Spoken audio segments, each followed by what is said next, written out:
I'm trying out something new this time.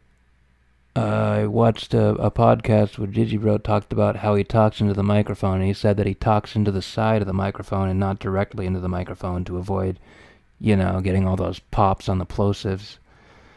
So I'm going to try that for this episode. But what am I going to talk about?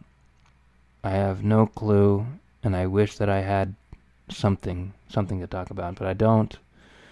Honestly, today is my day off, and I haven't really done anything today. Nothing worth noting. So I just have to sit here and babble for a while. Just babble about nothing. I'm always worried that I'll never say anything. I usually do end up saying things, but sometimes I don't end up saying anything.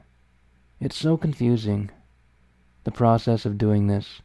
And it's hard. It's hard to do it when you don't want to do it. I don't want to do it right now very much. Part of me wants to do it just to get it over with, which is why I'm doing it right now. But part of me doesn't want to do it at all. What's the point of it? It's such a boring concept. I don't even mean what I say. I don't even mean the words that I say. I am alone in my thoughts, and I don't know what to do with those thoughts. I can play guitar. I guess I could talk about that. I started learning how to play guitar back when I was 16. And the reason that I wanted to learn to play guitar was, there was one reason. I just wanted to be able to... There was a clip from Family Guy where Peter is consoling someone. I think it's Brian. And then he all of a sudden takes out a guitar and then starts playing Rock Lobster for some reason. And I wanted to be able to be a comedian and be funny and just do that randomly to people. So that's why I started learning how to play guitar. Eventually, I went on to different reasons. Eventually I found a love of singing and a love of playing that, when you play a guitar and you actually sing a song and you're actually really into it, it feels amazing. It feels like the whole world, all of time has stopped. But the real reason that I started doing it was just so I could be funny, just so I could be able to do that scene from Family Guy. And I never actually was able to do that scene from Family Guy. I think I lost interest in it immediately as soon as I learned enough songs that were interesting. But the sad thing is, I haven't really been practicing on guitar. I can pick one up and start diddling a little bit, but I haven't really been putting in any serious practice. And that's kind of a shame. I remember when I was younger, I used to just pick up the guitar and start playing just because. And I'd play for hours, just because it was so fun, and I couldn't put it down. I would just play as many songs as I could think of and keep on playing until I couldn't, until it was way late into the night. I kind of miss those days. I kind of miss feeling like that. I suppose, from what I've learned in making these podcasts and making anything, is the only real way to get yourself to feel that way again about anything is to keep on making things, whether you feel like it or not, is to do it regularly. The more regularly you do something, the better you get at, the easier it becomes to do it, I should say. The more regularly you do something, the easier it becomes to do it.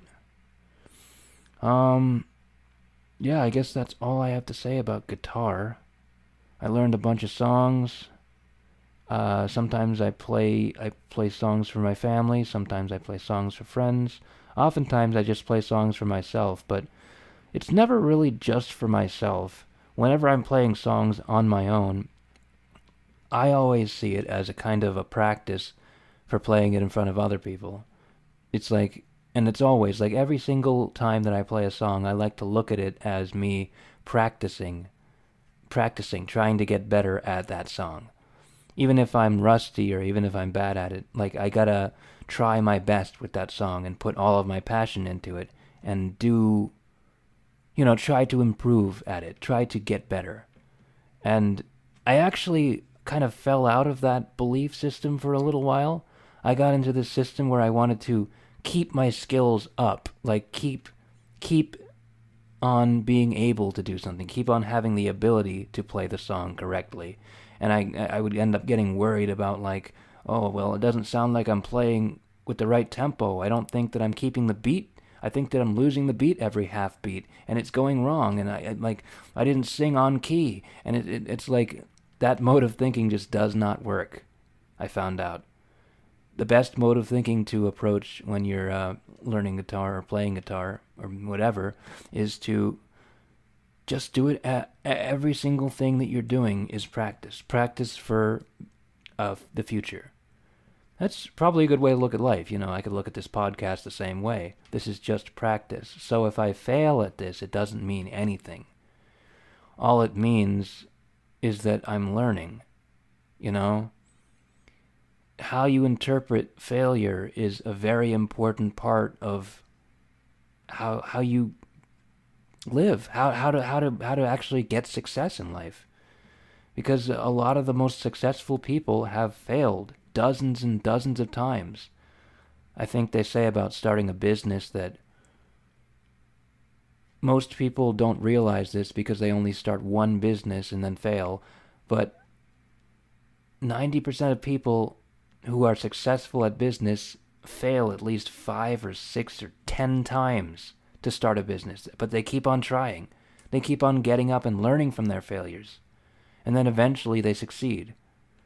That's the only way to really get anywhere in life, I think. But a lot of people don't want to approach life that way. I'm actually getting that mode of thinking, that philosophy. It comes from Rich Dad, Poor Dad. Rich Dad, Poor Dad is a series of books and MP3s and seminars or whatever on how you can get rich. I mean, it starts with the premise that there are rich people and there are poor people. And rich does not necessarily mean how much money you have. It means how many assets you have, how many things you have that can make you money without you doing anything. And basically that's the entire philosophy of that. But also, failure is important. Failure is the only thing that really teaches you how to succeed. You have to, Robert Kiyosaki is the founder and the author of the book, Rich Dad, Poor Dad. And he says that he talks about he has a rich dad and he has a poor dad. That's kind of the premise of the thing. And his rich dad is not related to him, but has taught him everything about how to make money and all that jazz. And the poor dad, although the poor dad wasn't really poor in the sense that he didn't make decent money, like he was a teacher and he made a decent wages, but he was poor in the sense that he didn't have assets, he didn't have investments or anything like that. And what he always said about his poor dad was afraid of failure. His poor dad wanted to get the right thing, say the right thing, and do the right thing, and never wanted to fail. And his poor dad was a Japanese man. He was from a Japanese family, and the Japanese are always about honor and stuff, and doing the right thing and doing the best job. And if you fail in Japan, it's a lot more painful than if you fail in America. It's a lot more humiliating. So in Japan, they tend to try and avoid failures, and sometimes they'll dive into deeper, dig themselves deeper graves by doing that.